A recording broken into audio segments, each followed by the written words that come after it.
Hi guys, welcome back to my YouTube channel. Thank you for all the love in the past videos.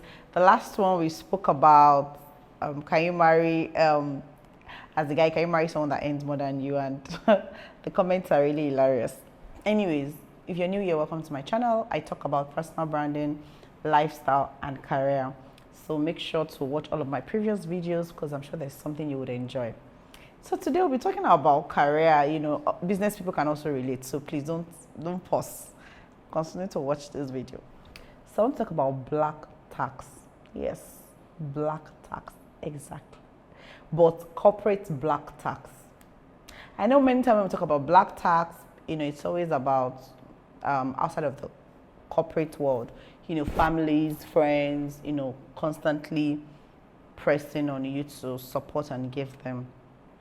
But let's talk about it in the corporate sense of it, because it just clicked to me recently that, come on, black tax actually exists in the corporate world. But so that I don't confuse people and I want to carry everyone along, let's explain what black tax means. So this is what I gathered online. It describes as monetary assistance or gifts that working people give to their families frequently to meet necessities, including daily living costs, healthcare, education, and so on. Like, that constant support that you give, financial support you give to your friends, your family especially. And then why it became a thing was a lot of people, especially extended family members, constantly asking you for money without entitled mentality. I think that was how it became a thing. Right? And I sort of feel like there's a subtle form of black tax in the corporate world. So for instance, someone is resigning, you're being asked to contribute money for said forth. Someone is celebrating their birthday, you're being asked to contribute money.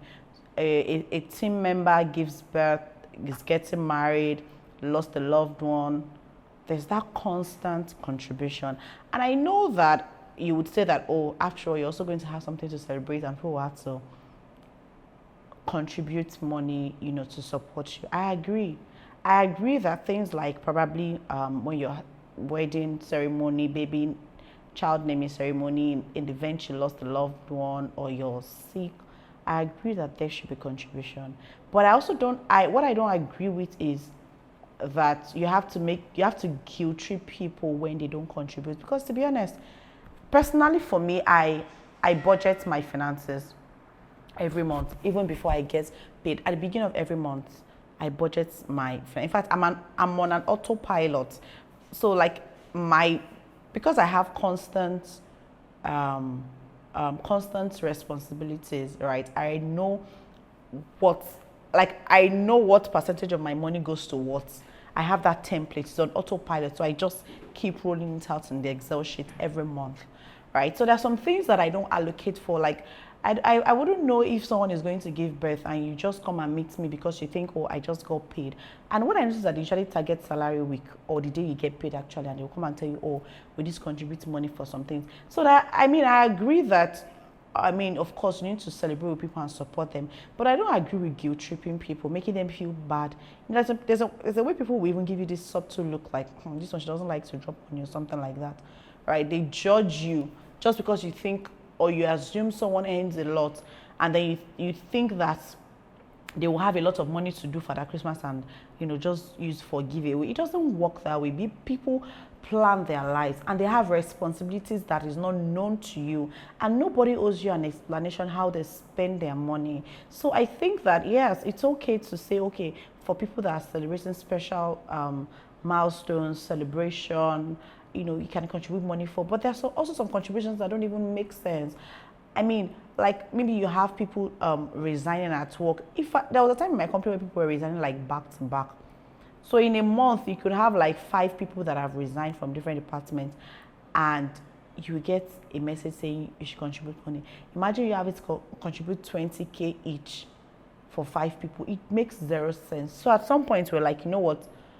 We'll just everyone that contributes in a month, or just that resigns in a month, all of them will make just one contribution, and if it's to take them out or buy them a gift, just that one contribution is what we'll do, instead of having to tax people each time, because it's a lot. Imagine you're making all that money and then you're spending it at work.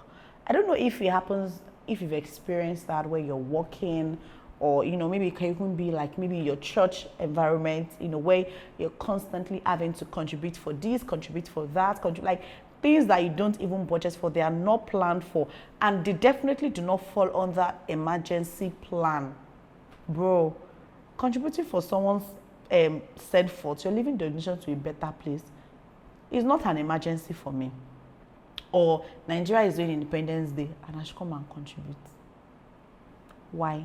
Like, yeah, I know that those things come under the guise of voluntary contribution, but there's a way it is when, imagine if a list has been done, put out names of people, and then you're being profiled based on your level. So maybe it's people that are managers who contribute to some amount, people that are senior managers contribute to some amount, and then they'll now write your name against the amount you're supposed to pay. So people that have paid, you see that if people that have not paid, you see that they've not paid. Why is that being done? I mean, why can't people just contribute in silence? Why do you have to write names people that have contributed and people that have not contributed? Doesn't mean, I don't care. If I want to contribute, I'll contribute. If you like, and if I don't want to contribute, I'll not contribute. If you like, write my name and put not paid. I really don't care about it, because to be honest, it's my money at the end of the day. I decide how I spend it. But I feel like, I mean, things like that should actually be looked into, because imagine if people have to constantly, you collect your salary and you've already spent half of it contributing for this person's this, that person's that. Like, it's a whole lot. And, some people, out of fear of not being left out or not being seen as not being supportive or low self-esteem, will continually drop this money, right? Even when they don't want to. Do you get? They'll drop the money even if it's against their wish, because they don't want to feel left out. They don't want to see as not being supportive, right? There is that like subtle guilt there. It's in there. It's in there. You know how people perceive you. We see it. And it's just ridiculous, right? It's also the same thing with birthday celebrations at the place of work. Some people go above and beyond their means, because other people have celebrated and they don't want to be seen as not celebrating theirs, or being stingy, or because, or maybe there's a particular level they feel like people should put them. Some people, they'll just, I mean, like, it's serious competition in some places. Or like maybe someone has done small chops and drinks, someone will be like, I need to up my game. I'm going to do small chops, food and drinks. I'm going to do, in fact, there was one time, oh my God, I hope this person is not going to be watching this video. There was one time at my place of work, this person actually did a 3-course meal. In the morning, there was parfait. Then later in the afternoon, there was like main food. Then we had small chops. Then later there was like, I think, suya. And then the person shared souvenir.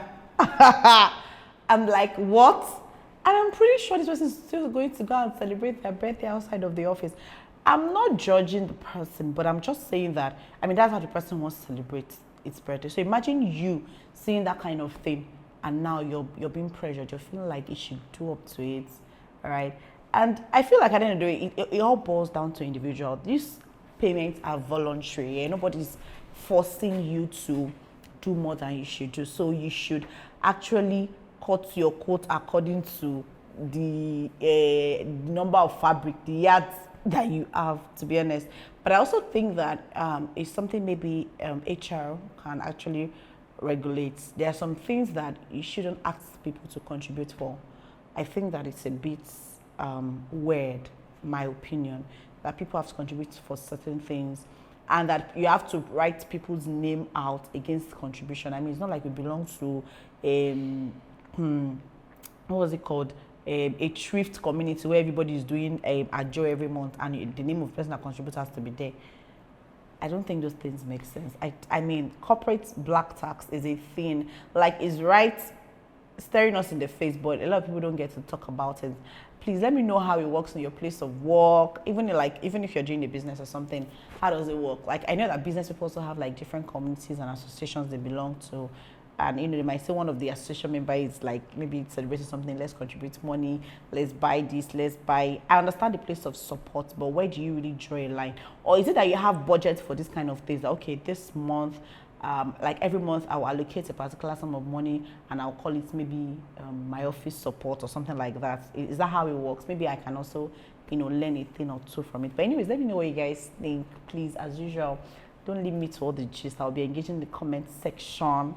Please like, comment, share, and subscribe. Very, very, very, very important. That's the way of telling me that I'm doing something good and you're enjoying my content. And if you have topics that you want me to discuss about, please let me know. I have a lot of things planned up, a lot of like good content planned up for you guys. But if you want me to share my ideas on and my opinion on certain topics, please let me know. Drop it in the comment section. See you.